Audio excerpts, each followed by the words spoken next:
Heto na po ang unang 10 nag-comment na sina Lodi Cagaya, Lodi Joselito Badong, Lodi Roel Cloma, Lodi Iderico Cadayum, Lodi JCM Pete, Lodi Anisa Dico, Lodi Raymart Rodriguez, Lodi Mark Jason Herdero, Lodi Cheater. Glendanaw, maraming salamat po sa inyong lahat, at bago ka pa lang dito, baka naman.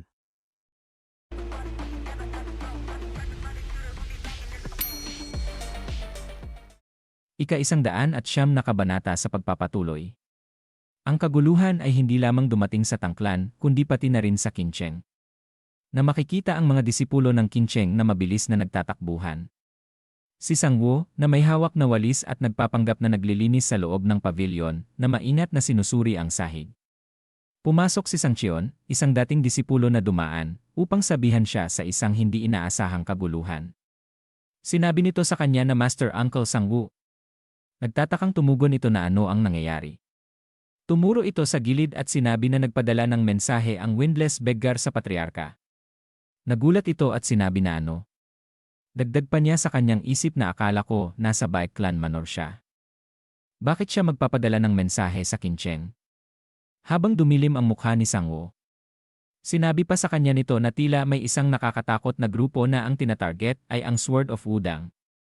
Kalahati ng mga elder ay sasama sa mga disipulo para habulin sila. Na ito ay natahimik. At pinagpapawisang sinabi sa kanyang isip na paano nila nalaman na hinahabol ang Sword of Wudang. Maaari kayang nagsalita si Jeokyaung. Napahawak ito ng mahigpit sa kanyang walis at sinabi pa sa isip na hindi maaari. Ang mga mandirigma ng palasyo ay sinanay upang tiisin ang pagpapahirap. Kaya paanong nangyari? Sinabi pa nito sa kanya na ang mensahe ay direktang nanggaling sa Orthodox Murim Alliance. At may isa rin na ipinadala sa Tangklan at sa Aimee sect. Wala ng oras. Kailangan na nating magmadali patungo sa Great Martial Hall ngayon din. Tumugon itong sinabi na sige. Susunod na ako agad. Nang makitang tumakbo si Sangchon, dumilim ang mukha ni Sangwo. At sinabi sa kanyang isip na seryoso na ang sitwasyon. Kahit pa malakas ang Great Wolf at ang Azure Wolf Squad, hindi nila kayang tapatan ang tatlong malalakas na puwersa ng Sichuan. 3 araw na mula nang umalis ang Sword of Wudang mula sa Kincheng. Umalis na ang Great Wolf para sundan siya. Mabilis na umalis. Si Sangwo na naiwan na lang ang kanyang walis sinasabi pa niya sa isip na kailangan ko agad ipaalam sa Great Wolf. Dagdag pa niya na kung makatagpo siya ng 3 pormasyon, malalantad ang pagkakakilanlan ng palasyo. At lumipat ang eksena sa paglalakbay ng ating bida. Sinabi ni Tang Seryong sa kanya na pwede ba muna tayong magpahinga. Dagdag pa niya habang naiinis na alam mo ba kung ilang araw na tayong nagbibiyahe. 3 araw. 3. May nakatagong yaman ka ba sa Kunlun o anuman? Bakit kailangan tayo magmadali papunta doon? Sumagot ang ating bida sa kanya na tumigil ka. Kung posible lang, pati ang oras ng pamamahinga natin, tatawarin ko. Kanina ko pa sinasabi, huwag kang sumunod sa akin. At tumingin siya sa gilid at sinabi sa kanyang isip na may mga dahilan kung bakit ako nagmamadali. At naiisip niya ito sinasabi ng ating bida sa kanyang sarili na si Mok Inyom na naghahabol sa Void of Holes. At ang mga asasin na umatake sa akin ng hayagan sa Kincheng. Ibig sabihin lang nito, may mga tao bukod sa akin na naghahangad ng dual internal energy art hinawakan ng mahigpit ang tali ng kabayo, sinabi pa niya sa isip na paano nila nalaman ito kahit hindi ito nakatala. At kung alam nila, sila ba'y konektado sa isang grupo? Paano kung ang layunin nila ay kolektahin ang iba pang mga bahagi? Pinatakbo ng mabilis ang kabayo habang sinasabi pa niya sa kanyang isip na hindi ko papayagan na makuha nila ito. Akin ito. Kaya kailangan kong magmadali papuntang Kunlun at kunin ito bago pa mahuli ang lahat. Habang mabilis silang tumatakbo sakay ng kabayo, mula sa itaas ng bangin pinagmamasdan sila ni Great Wolf. Tumawa ito at sinabi niya na siya ba? Ang disipulo ng Wudang. Dagdag pa niya habang makikita ang mga mata nito na nakatingin sa kanila na inexpect ko na hindi siya magiging ordinaryong martial artist, pero akala ko hindi siya usbong ng ganito. Itinaas ang kamay na sinabi niya na ipagbigay alam sa unang grupo ng hudyat na palibutan sila. Tumugon ito na. Opo, sir. Nakangiti itong sinasabi na maghanda ka na, disipulo ng Wudang, panahon na para pagbayaran mo ang ginawa mo sa Moonless Pavilion. At lumipat ang eksena kung saan nagpupumilit na sumigaw si Seryeong na pagod na ako. Gusto kong magpahinga. Nakikinig ka ba talaga sa akin? Nagulat siya nang mapansin niya ang ating bida na tumigil at masayang sinabi na nagbago na ba talaga ang isip mo? Saan tayo pupunta? Sa pinakamalapit na nayon? Inilagay ng ating bida ang kanyang daliri sa tapat ng kanyang labi hudyat na tumahimik daw siya. Bumaba ang ating bida sa kabayo habang mahinang sinasabi niya na merong sumusunod sa atin. Napasabi naman si Tang Seryong na ano. Dagdag pa niya na masyadong marami para maging mga escort warrior lang ni Tang Seryong. Mula sa paanan ng bundok tumingin ang ating bida na halos binubuo ng batong lupa at kakaibang hugis na mga bato ang nakakalat sa paligid. Sinasabi niya sa isip na 20. Hindi, mas marami pa riyan. Hindi sila maaaring mga halimaw. Wala akong nararamdamang kakaibang pagnanasa sa dugo o paghinga ng isang halimaw. At sinabi ng mahina ng ating bida na may mga tao sa paligid natin. Baka kalaban sila kaya mag-ingat ka. Nagulat si Tang Seryong at sinabi na ano. Nasaan? At pagkatapos inihipan na nito ang tambuli. Ang tunog nito ay umaabot kung saan. Napababa sa kabayo si Tang Seryong habang nagtataka at napasabi na ano yung tunog na yon. At ang ating bida ay agad na naghanda. Mula sa ilalim ng lambak makikita sila sa itaas kung nasaan si Great Wolf. At pagkatapos ito ay mumisi. At mula sa itaas tumalon ito pababa. Na pumapatong sa bawat nakausling bato. Mabilis na napalingon ang ating bida na may gulat na reaksyon ng muka. Na makikita ang mata niya na lumaki nang makita niya ito. Si Great Wolf na mabilis na papunta sa kanila ay naglalabas ng enerhiya. At napasabi siya na siya yon. Ang matandang tinatawag na Great Wolf mula sa Moonless Pavilion. Kasabay nito mabilis na tumalon siya sa itaas upang salubungin ito. Na sinabi pa niya kay Tang Seryong na lumayo ka na. Mula sa gilid ng bangin sila ay magkakasagupaan na sa bilis ng kanilang mga galaw. Malapit na sila sa isa't isa. Humampas ng espada ang ating bida na may enerhiya sinisigaw pa niya na ang saya makita kang muli dito, matandang walang hiya. Nang tusukin niya ito mula sa kanyang harapan mabilis itong tumalon upang maiwasan ito.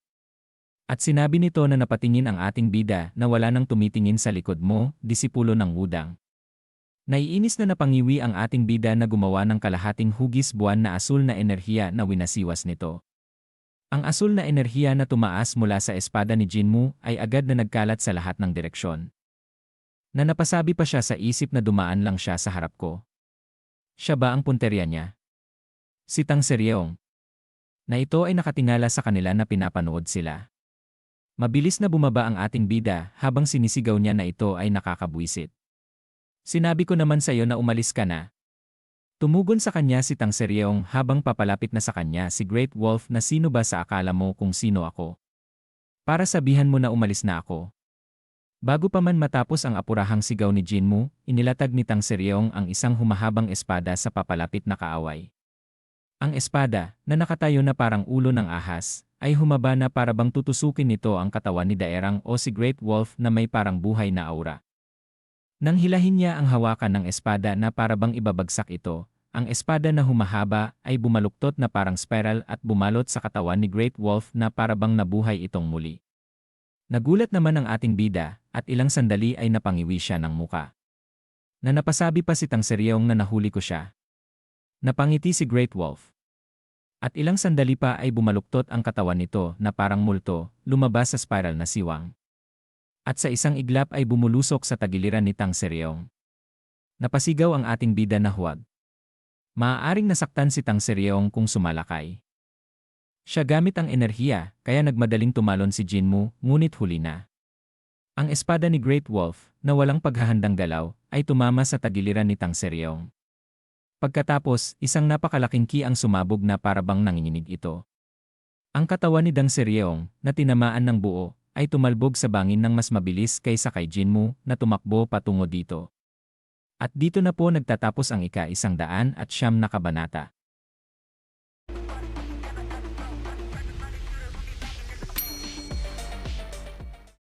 Ika-110 kabanata sa pagpapatuloy.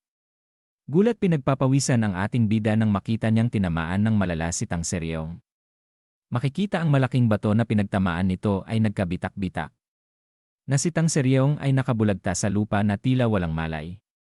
Mabilis na papunta ang ating bida sa kinaroroonan niya.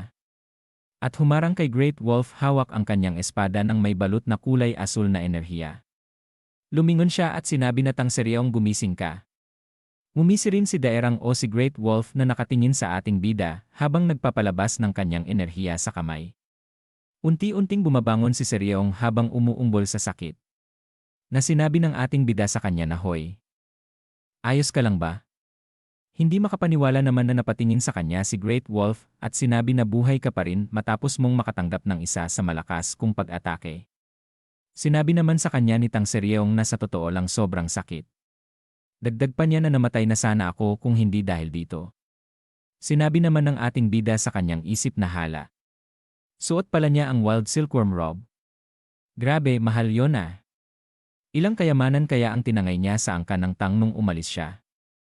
Na malakas namang tumawa na si Great Wolf at sinabi na sobrang nakakagulat naman. Suot mo pala ang Wild Silkworm Robe. Sinabi naman ng ating bida na siya ay galing sa mayamang pamilya, hindi tulad mo. At sinabi ng ating bida sa pamamagitan ng sound transmission technique na Tang Seryong hanggang kailan mo kakayanin tiisin. Habang nakangiwi ang muka ni Tang Seryong sumagot ito sa sound transmission na wag mo akong kausapin. Halos hindi ko na kayang tiisin ang sakit. Na napasabi naman ang ating bida sa kanyang isip na nasugatan siya at napapaligiran kami. Hindi niya kakayanin makipaglaban sa matandang lalaki sa ganitong kalagayan. Tumigas ang ekspresyon ni Jinmu sa balik na transmisyon ni Tang Seryong. At muling sinabi niya sa sound transmission na sa tingin mo ba kaya mong tumakbo? Sumagot ito na. Siguro kaya ko pang sumakay ng kabayo. Kahit na nahihirapan umiti ito at sinabi pabalik sa sound transmission na may dala akong bagay na tiyak magbibigay proteksyon laban sa mga humahabol sa akin. Napaseryoso ng muka ang ating bida at sinabi sa kanyang isip na kung sigurado siyang gagana ito sa kalagayan namin, tiyak na kasing halaga ito ng Wild Silkworm Robe. At pagkatapos sinabing muli sa kanya ng ating bida sa pamamagitan ng sound transmission na sige, bibigyan kita ng signal kapag oras na. Kumuha ka ng kabayo at magtungo sa hilaga. Sumagot si Tang Seryong na okay. Pagkatapos tapusin ang pagsasalita, binawi ni Jinmu ang kanyang enerhiya mula sa espada at lumapit sa matanda. At sinabi sa kanya nito na bakit mo tinanggal ang iyong key sa espada. Ang taas ng kumpiyansa mo. Suot mo rin ba ang Wild Silkworm Robe gaya ng babaeng yon? Tumugon ang ating bida sa kanya na maari, siguro. Sinabing muli sa kanya ni Great Wolf na kung ganun, hindi na kita mapapatay sa isang atake. Mukhang kailangan ko na lang kunin ang ulo mo. Tumawa si Daerang kay Jinmu. Sinabi pa nito na hindi naman ako partikular na galit. Dahil karapat-dapat kang pagtawanan. Dagdag pa niya habang naglalakad ang ating bida pagilid na pero may kailangan muna akong tiyakin bago ang lahat. Itinuro siya nito at sinabi na ikaw nasa iyo ba ang piraso ng Dual Internal Energy Art. Napatingin siya sa gilid at nakasimangot na sinabi sa kanyang isip na kaya pala pati ang matandang to gusto rin yon. Dahil mukhang alam na rin naman niya, wala nang silbi ang magsinungaling. Mas mahalaga ngayon ang magpalipas ng oras para makatakas. Sinabi ng ating bida sa kanya na maniniwala ka ba kung sasabihin kong hindi. Sinabi nito sa kanya na hindi ako naglalaro ng mga salita, batang lalaki. Tumingin ang naiinis sa kanya at sinabi pa na kung isusuko mo na ngayon, ililigtas ko ang buhay mo. Naiinis na napasigaw ang ating bida na ang yabang mo. Kanina lang, sabi mo pupugutan mo ako ng ulo. At sa tingin mo ba maluloko ako? Nang 2 beses kung naloko na ako ng 1 beses. Muling gumalaw ng kalahati si Jinmu. Hindi na malayo. Sa ilang hakbang pa, nakalapit na siya sa kabayong sinasakyan ni Tang Seryong. At sinabi pa sa kanya ng ating bida na sayang nga lang. Hindi ko rin maibibigay sa'yo kahit gusto ko pa. Kumirot ang mga mata ni Great Wolf sa panunuya ni Jinmu. At napasabi na ano? Itinuro ang kanyang bibig at sinabi kay Great Wolf na kinain ko na yon. Na napasigaw muli si Great Wolf na ano? Ibinuka niya ang kanyang kamay at sinabi pa niya kay Great Wolf na inimemorya ko lahat, tapos kinain ko. Tunaw na ngayon sa tiyan ko. Dagdag pa niya kahit gusto ko mang ibigay sa'yo, tain na yon at nawala na. Baka nasa kung saan lang sa dinaanan ko, kaya bakit hindi mo na lang hanapin? Tumugon ito na ganun ba? Biglang namilipit ang mukha ni Great Wolf, at lumakas ang enerhiya na kanina pa sa kanyang kamay. At sinabi niya na wala na akong choice kundi hulihin ka at pilitin kang magsalita. At kung hindi ka sasagot, mapipilitan akong biyakin ang bungo mo para silipin sa loob. Biglang umikot ang mga mata ni Jinmu at mumiti. At sinabi na bakit hindi mo subukan. At nagbuhos ng malaking enerhiya si Jinmu sa kanyang espada. At iwinasiwas ito. At sinigaw na Tang Seryeong. Hudyat na umalis na siya. At sumunod ang asul na aura sa atake ng espada at lumipad patungo kay Dairang. Na mabilis na tumakbo si Tang Seryeong sa gilid ni Jinmu. Nagulat ito sa biglaang pagkilos ng dalawa, ngunit hindi agad sumunod si Great Wolf. Dahil masyadong malapit ang paghaharap ng espada ni Jinmu. Na napasabi si Great Wolf na isang mababaw na taktika lang yan. At ibinuka nito ang kanyang mga palad at marahas na pinatamaan ang papalapit na espada sa kanyang harapan. Ikinuyom nito ang kanyang kamao ng mahigpit na pinagmamasdan niya ito. Samantala, tumatakas sina Jinmu at Tang Seryeong sa hilagang bahagi ng paligid. At pagkatapos sinigaw nito na ano pang ginagawa niyo? Sundan niyo na sila.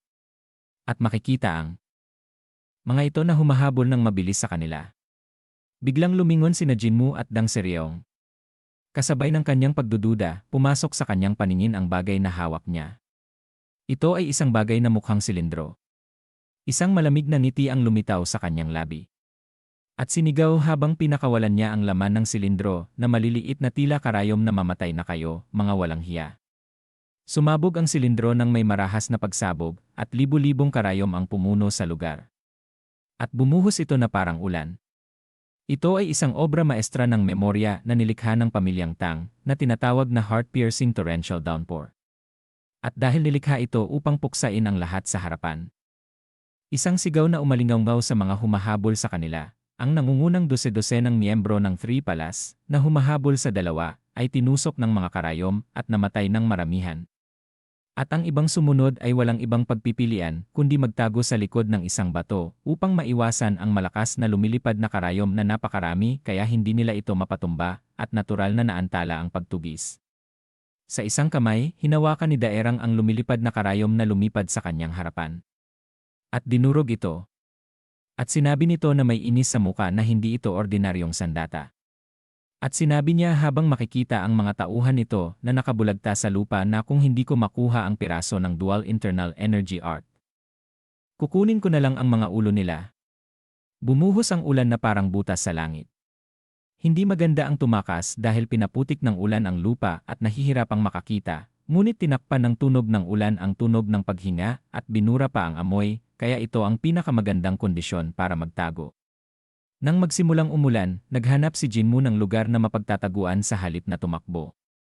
Ang mga pinsalang natamo niya kanina ay medyo malubha at halata ang kanyang mabigat na paghinga dahil pinilit niyang tumakas. Samantala, kung lalamig ang katawan dahil sa ulan, maaaring maging talagang mapanganib ito. At sinabi ng ating bida kay Tang Seryeong na ayos ka lang ba? Nakahawak sa kanyang katawan na namimilipit at sinabi na ito ay sobrang sakit. Hinubad ni Tang Seryeong ang kanyang suot na damit at maging ang robe na suot niya sa loob. Kaya, sa isang iglap, tanging ang takip sa dibdib na lamang ang natira. Nang makita ito ng ating bida tumayo ang kanyang balahibo na nagulat at sinabi niya na hoy, ano ang ginagawa mo? At ang robe at ang damit niya ay itinapon sa lupa. Nananlaki ang mga mata ng ating bida sa kanyang nakita. At dito na po nagtatapos ang ika-110 kabanata.